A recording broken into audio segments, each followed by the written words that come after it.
Z plus अवसर गए थे जिनका लिए तो जरूरी नहीं था, उनका क्या इसका अभिप्राय है? जर्नलिस्ट महोदय, जहां सबका साथ अपना विकास की बात करते हो, जहां पे लूट का, जहां पे चंदा और धंधा का सरकार चलता हो, वहां 114 साधु और सन्यासी अनैतिक कामों में, बलात्कार कामों में फंसे हुए हैं। उन पे केस चल रहा है, कई को अरेस्ट किया गया, कई लोग जमानत में हैं। जहां नित्यानंद स्वामी को अरेस्ट किया गया है।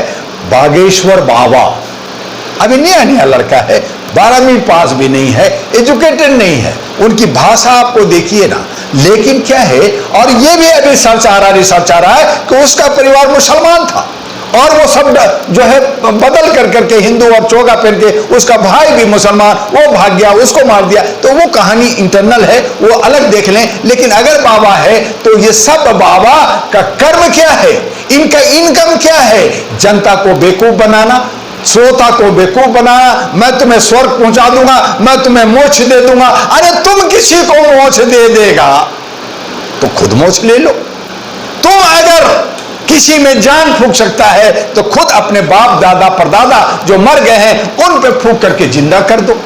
वो तुम्हारा भाई और बाकी लोग भाग गए हैं, उनको ले आओ, बसाओ ना। लेकिन ये सब गरीबों को और अनपढ़, जिसको कहते हैं शिक्षा का कमी की वजह से, इनको जो चंदा और धंधा देते हैं। जेट सिक्योरिटी तो छोटी सी चीज है साहब, इनको तो स्वर्ग दे रखा है, नरक नहीं। इनको कहा गया है कि हम चंद लोग स्वर्ग की अनुभूति कर रहे हैं, स्वर्ग में हम सब कुछ मलाई और जो है अंगूर और पनीर और तमाम चीजें खा रहे हैं। राम राज का आप ये कर रहे हैं, तो राम राज के अंदर भी राम का राज कैसा था आई डोंट नो। लेकिन मैं ये कहना चाहूंगा कि ये सब राम राज चाहते हैं जिसमें राजा तो रहेगा, प्रजा जो है खाली हाथ जोड़ेगा, दीपक जलाएगा, मजदूरी करेगा और उस पे जो है जुल्म होगा। तो ये जो है राम राज अपने लिए चाहते हैं, एक अपने समुदाय के लिए चाहते हैं, एक अपने साथी के लिए चाहते हैं। जो उनके रिंग में चला गया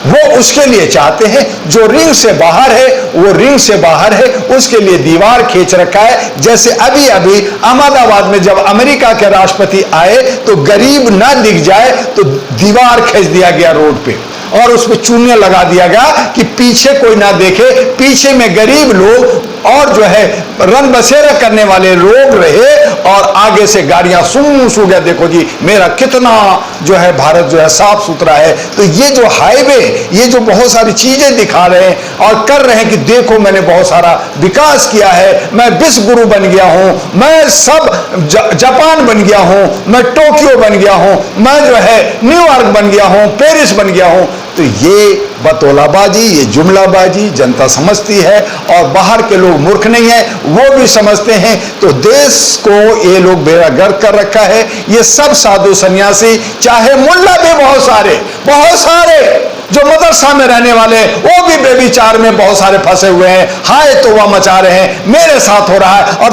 तब ये नफरत की राजनीति चल रही है। इनको दोनों को लड़ाया जाता है, हिंदू मुस्लिम कराया जाता है, आम जनता को भटकाया जाता है और उसके साथ हमेशा अन्याय होता है। अंत में देशवासियों से क्या अपील करना चाहेंगे कि ये इनके झांसे में आए या ना आए? ये मैं आपके चैनल से, जनता से, मैं भी एक जनता हूं, हो सकता है कि मैं जो भी कह रहा हूं, जो भी आपसे, वो आपको सूट ना करता हो। लेकिन एक छोटा साधना सा सामाजिक कार्यकर्ता, मानवाधिकार कार्यकर्ता होने के नाते हमें नफरत को खत्म करनी चाहिए।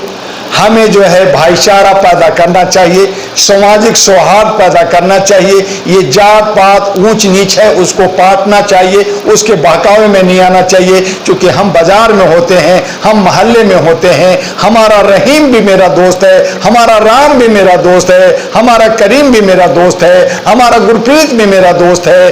और न जाने और भी जात, जैन हो या कोई गौतम बुद्ध के मानने वाले हों, सब हम मिल करके अलग अलग विषमता में एकता का नगरी में रहते हैं, हमें उस तरह से रहना चाहिए। आज हमने जिसको सेवक, सेवादार, चौकीदार बनाया है वो भटक गया है, वो अपने नौकरी, अपने दायित्वों को भूल गया है और हमें ही लूटने खसोटने लगा है, तो कहीं ना कहीं वो हमारे घर के अंदर डाका डाल रहा है। हमें अपने सेवक और जनप्रतिनिधियों को बदलना होगा, उसको सबक सिखाना होगा, और इसके लिए जो जन क्रांति आती है, जन आक्रोश आती है, raise your voice on human rights की आवाज होती है, वो आपको देना होगा। अगर आप डरे रहेंगे, सहमे रहेंगे, छुपे रहेंगे, तो आने वाला जनरेशन हमारे और आप पे थूकेगा।